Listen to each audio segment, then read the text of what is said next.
Blast off. Yeah, but you got something wrong there, Chris. Because Oh when you're yeah, I counting know. down to something I know. going I got live, that wrong. don't say Do it quietly. 2 We're and going 1. live in 3. Actually, that's a good point. Why do musicians always go a 1, 2, a 1, 2, 3, 4? But if you notice with dancers, they always go a 5, 6, 7, 8. They always continue it on.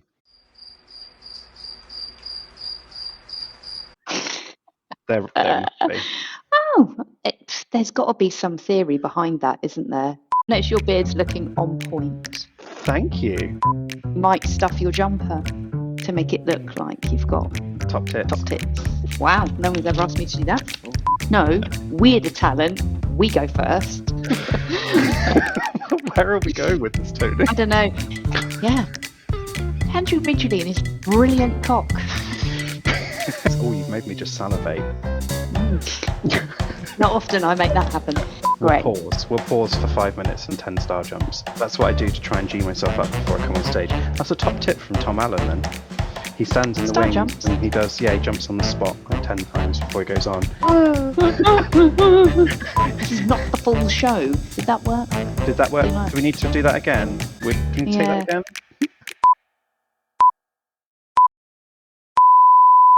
I asked my network because the thing that we chose was influencer versus being influential.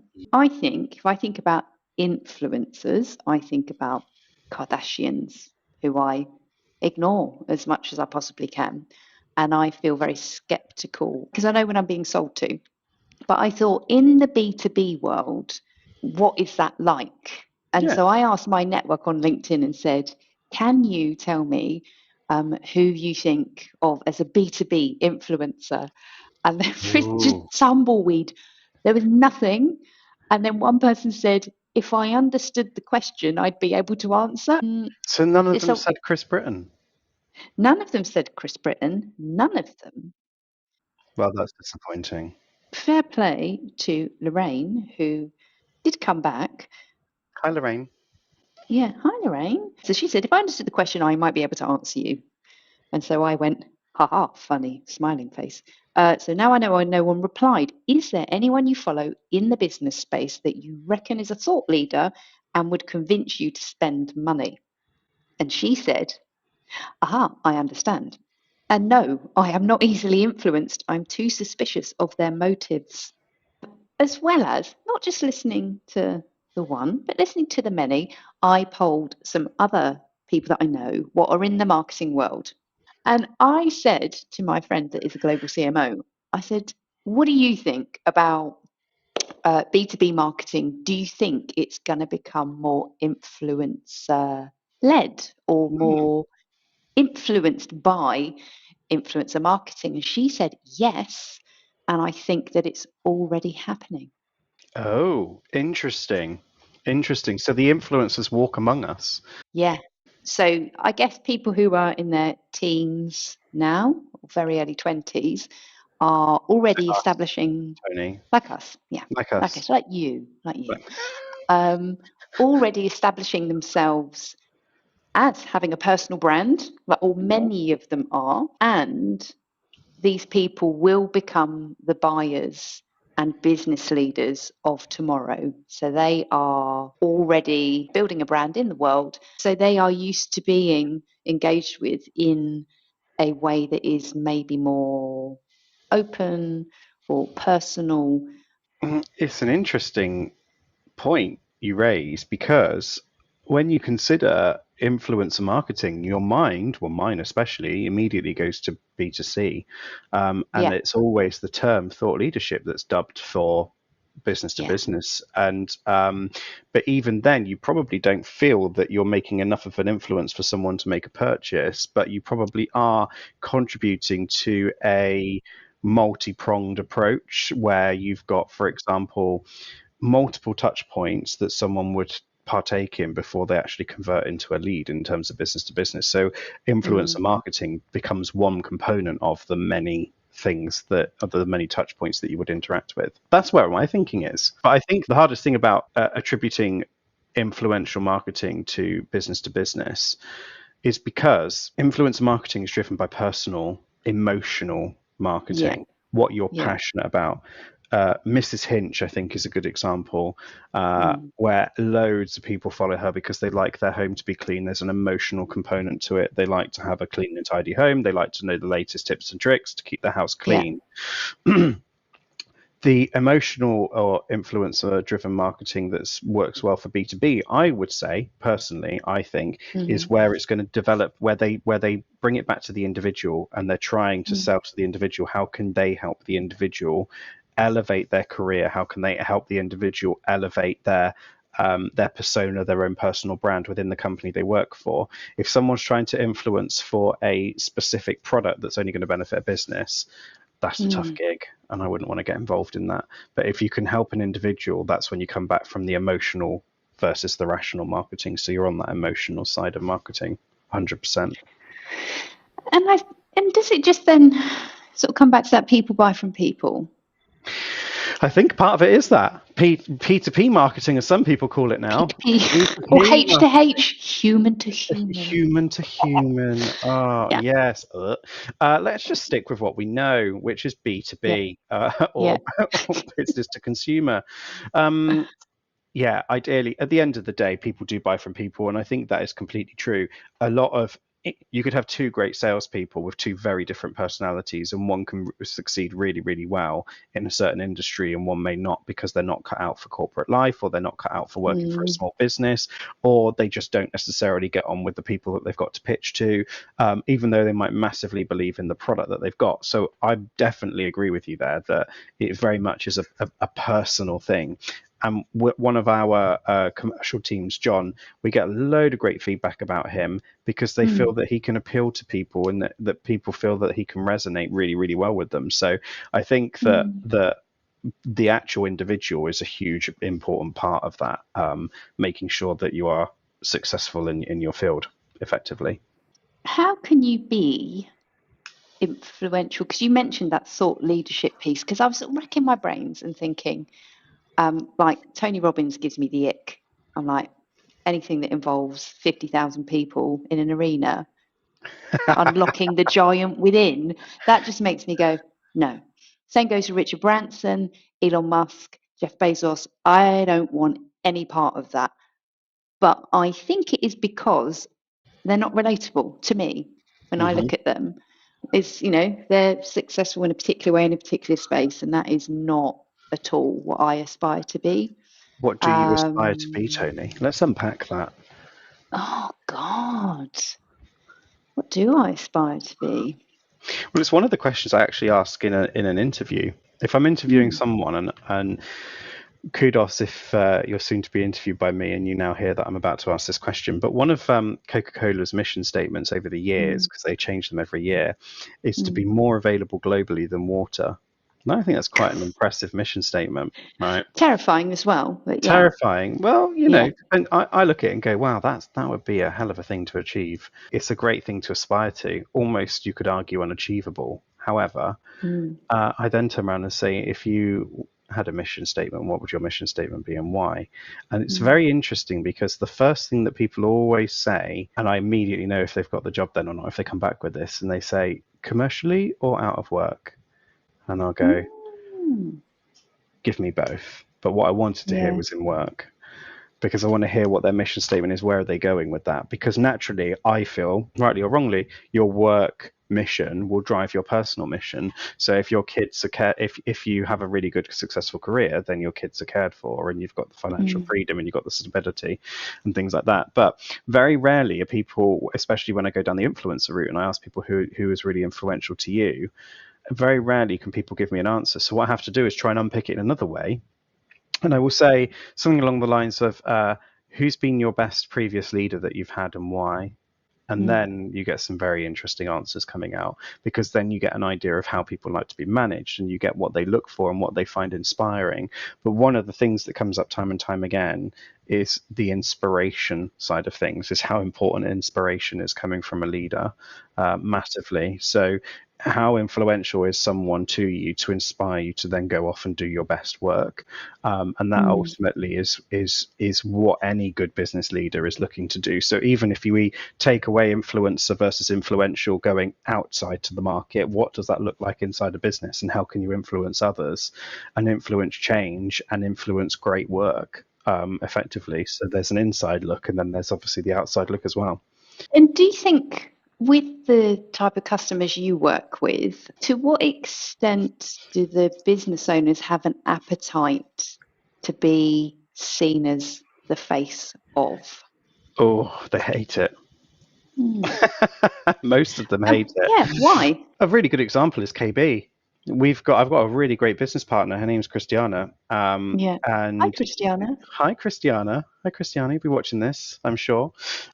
She's very, very supportive. And actually, on when we first put the first post out, she put a post on LinkedIn, and she Yeah. said, "I'm really proud of Kris and what he's achieved, blah blah blah." But she never ever wants to be that face of the business. She doesn't want to be Right. seen as that influencer. I don't particularly want to do it, but you kind of get pigeonholed into the you do it because you're good at it. That's the feedback I get anyway. So you get but you're a good face of the business. You're able to relate to people. You can talk to people. But I think not everyone feels that they can do that. And whenever we try and really push some of our customers, especially if they're like a one-person business consultant, then we really want them to be the face of the business. But a lot of people want to hide behind that, and they aren't Yeah. necessarily proud to be out and shouting about who they are and what they do. They're proud to show about the results that they've achieved and things like that. But for all of the consultants that we've worked with, and we've worked with many, not all of them are happy to even have their face on the front, even on the front of their website. It's something that's daunting for them, even though they're the product. So it's quite a Yeah. difficult one to really kind of debate, because they are the product and Yeah. people are buying from them ultimately. If they're a consultant, they are the product. It's something that I've observed, which surprised me. So, as you know, Kris, I do quite a lot of ghostwriting for senior leaders. And the thing that really took me by surprise was that some of these people that I know, because I know some senior leaders You know, of no some big celebrities. cheeses, big Grand cheeses. fromage. Um, grand fromage. I was amazed because I had seen, and this is the thing of like, you have your network. And from the network that I built in the corporate world, it's very extensive. Look at me, I'm just showing off the whole time. Keep But what going. really I'm surprised living me for was this.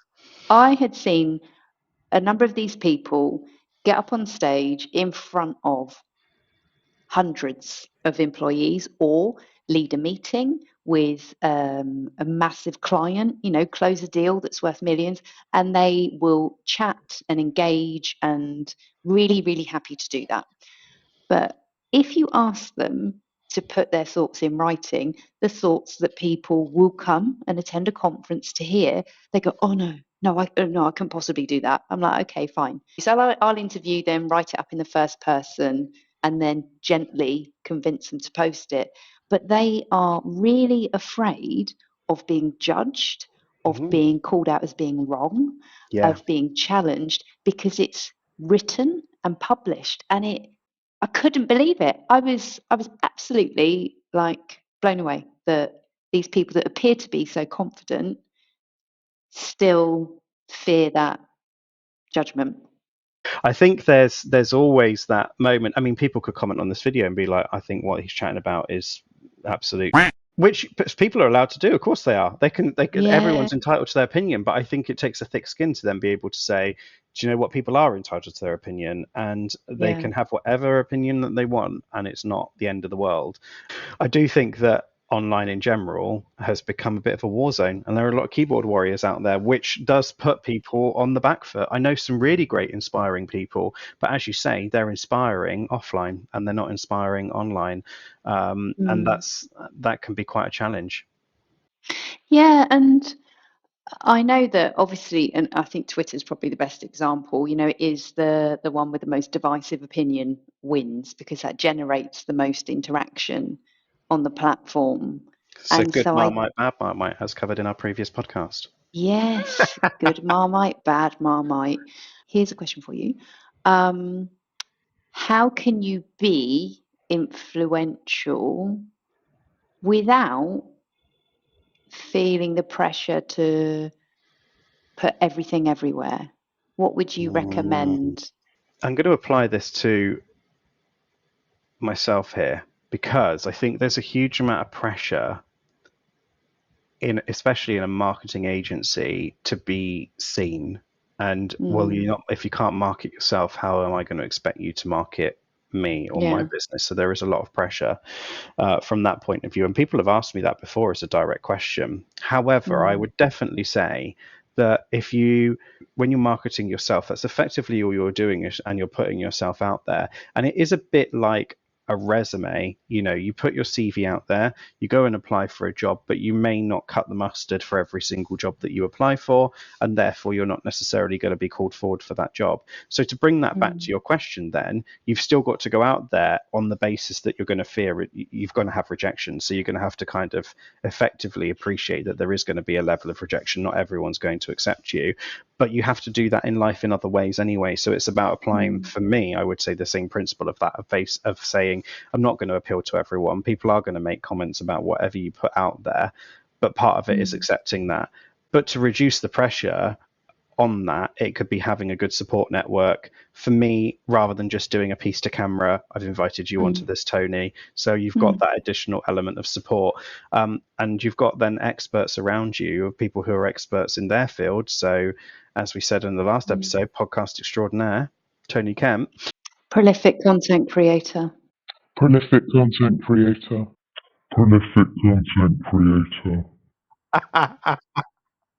Prolific content creator. Is that on your business card, Toni? No, but On it your should business be. card? I might put that as my LinkedIn title.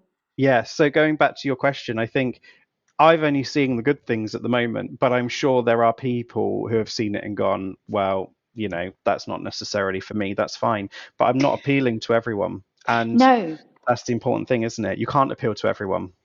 Now, and so to follow on from last episode's revelation, where, well, I don't know if it's revelation, but where I spoke about things that had gone wrong for me, doing the wrong kind of stand up in front of the wrong kind of audience. There was, again, another episode in my professional life that bruised me, and I've got over it, I think, unless I find out who this person is and I will hunt them down. That's a I did, promise.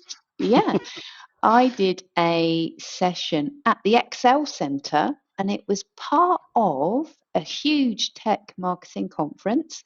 And I was really pleased to have had the opportunity to get up and speak. And I was talking about something to do with marketing. And we got all the feedback forms in, and one of the forms said the speaker was not noteworthy. Oh, like an arrow in my heart. Wow. Um, and that is like direct feedback that I did not appreciate. But as you say, not everyone is going to like what you do. I mean, I don't know what he was expecting or who he was expecting, but you're not going to appeal to everybody. And that's okay, because the other people in the room gave me a good score. But Well, it's there is a little saying that goes along with that. if you don't like it, you can fuck off. Well, there's that. So you know how they say you're not everyone's cup of tea? Yeah. There is an extended version of that saying. I don't know if you've ever heard it. I'd rather be someone's shot of whiskey than everyone's cup of tea. Ooh, nice. I thought you'd like that. Yeah, so you make There you people go. go. Yeah, exactly. With influencers coming into the business space, or younger people coming through, I heard Gen Alpha is next. Gen Um, Alpha. So mm, we've run out of letters. We just go round again. we're going back again, back to the Well, beginning. that's disappointing because I was hoping it would be like an Excel spreadsheet. Generation AZ. No. Oh yeah, that sounds quite good. AA. That sounds like AB, a AC. grime Yeah. rapper or something. AZ. Yeah. Yeah, like because there's Central C and Digger D. You see, I've still got some local. I know he is called Digger D. The second most viewed video that I've created is one of my coffee machine going through its descaling cycle, and it sounds like the intro to Kids in America. Looking out a dirty old window.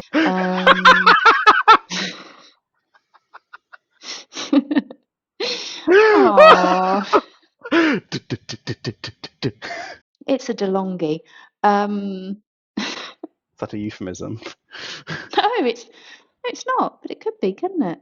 It What could was it? be. What was it like? It was a DeLonghi. I have precious little influence in anywhere apart from doing intros to songs. Well, to keep it relevant, when we were discussing the topic of this session, you talked about niching, or for our American audience, niching, because you could live your life happily, largely privately, but still be influential within a niche. What do you Yes. reckon? What do you think about that? Interesting, because again, this toys on the idea of being a subject matter expert. And quite often, people do come back to on, like, if you phone in on a radio show, for example, Yeah. and you sit there banging on about climate change, Mm.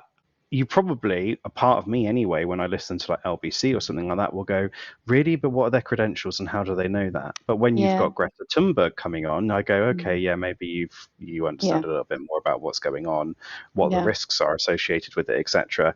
So I Yeah. suppose niching is effectively that's all we're doing here. Yeah. You've become a niche in content, and you've become a prolific content producer, and Mm-mm. Prolific content creator. Prolific content creator. I've become, marketing has Just become my prolific. niche. But then if you want, I'm just prolific. Yeah, exactly. Yeah. I've just become prolific, and marketing has become a niche. So really, and if you want to drill down, you could then go as far as saying, well, digital marketing's become a niche because out of home media and all types of other marketing isn't something that we really deal with day in and day out. It is stuff that we still do, but digital marketing really is the niche. And I suppose some of the content really is more that we've produced in the last podcast.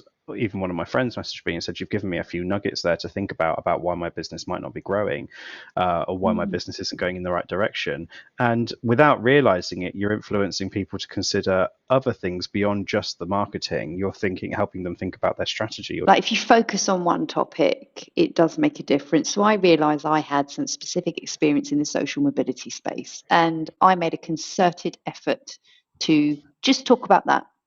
And it did work, and it surprised me. I had thought, oh, you're just banging on and on about the same old thing. But then people don't see everything that you produce. When you do become a influencer within a niche area, people Yeah. aren't going to consume every bit of content that you are putting out there unless Mm. they really are fangirling over you. Yeah. But but the majority of people aren't. So you probably will feel like you are banging on about a lot of things. So while it may feel constant for you, it's not constant for everyone, because you become so absorbed in that area. You do become then the expert in that field, and people will go to you for advice and guidance on that, or turn to you for inspiration, which ultimately is Yeah. what an influencer is trying to drive. So something that has struck me about you, Kris, because let's talk about you, is the amount that you know about what could be learned about me and my online behavior via a website, via things like ad tracking. And I didn't know. I kind of, you think, oh, and this is why I guess you've influenced me. I knew that, what you do online can be sort of track monitored, seen, but I don't think I'd been aware of the different legal tactics that could be used to help a company better understand who is engaging with their content, who's looking at their websites, who's watching their videos. You do need a specialist to do that kind of thing properly and within the law. Yeah, properly within the law, but also in a non-creepy way. And the best Yeah. example I can give you is I visited a tech vendor called Snowflake, and I visited their website about a week ago. And within 2 days of visiting their website, 2 days, I got a message through on LinkedIn from someone at Snowflake saying, we can see that you've recently shown interest in our products and services. Are Okay. you interested in having a conversation? No, I'm bloody not. Now fuck off. Yeah. Wow. Big brother or what? Okay, Yeah. fine. Continue serving me ads, but doing that is going to be such a jarring experience by Yeah. just reaching out. That's not, you can influence my decision making process, that I'm going through if I'm considering taking on Snowflake as a data warehousing solution or a data lake, whatever. However, by serving me, syndicate me content, give me content that says top 5 reasons why I should be considering Snowflake versus other competitors. Give me top 5 reasons why I should be considering whatever the technology is or whatever the product is. However, don't just go all out and expect me to then be like, yeah, sure, no problem, I'll come and buy from you. Don't work like that. You have to influence someone's decision-making process, and that is the whole point of an influencer or being influential as a business, as a corporate, effectively. Yeah, and I suspect that's a really interesting point because there is a long game, isn't there, to be played? 100%. Yeah, and you don't, I guess that if you're fishing, in the sense of fishing, angling, trying to Yes. catch fish, not pH fishing, Pishing. Pishing, you don't yank it in at the first bite. You have to very carefully, gently, reel it in. Reel it in gently. Reel it in. Reel it in. Although I don't know if the fish gives its consent to be reeled in.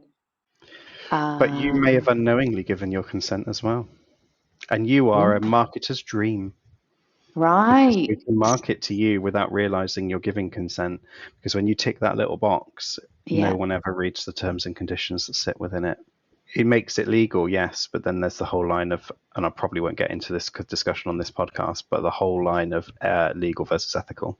Yeah. What do you think? If, let's say, someone said to you, I want to try something for 30 days. I want to see, I feel I've got an offering that's valuable, worthwhile.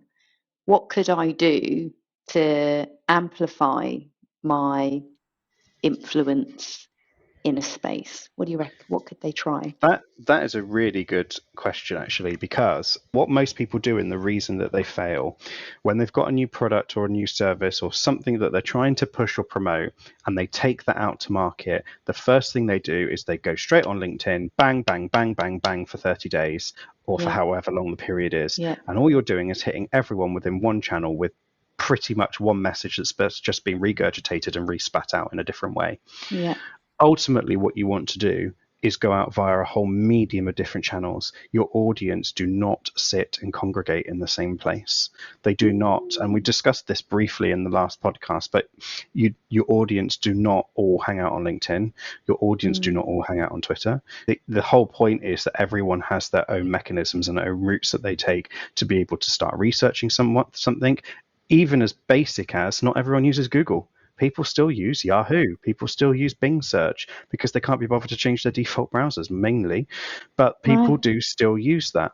And that's also another forgotten channel. When it comes to marketing, most of your audience will not change their default search browser because your audience are over the age of 50, for example, or over the age of 60 or whatever. We should advertise on Bing. Therefore, it's a lot lower in cost. You can actually make your budget go further. But even if you're starting something, if you feel inspired or influenced by this podcast, then call this helpline here. If you have been inspired or influenced by this podcast to make a change and to try something, it would definitely be to try something consistently, but across a multitude of channels. It's about communicating and spreading that communication over more channels than just one. And on that note, on that bombshell, I've been Toni Kent. And I've been Kris Britton. Bye. Bye.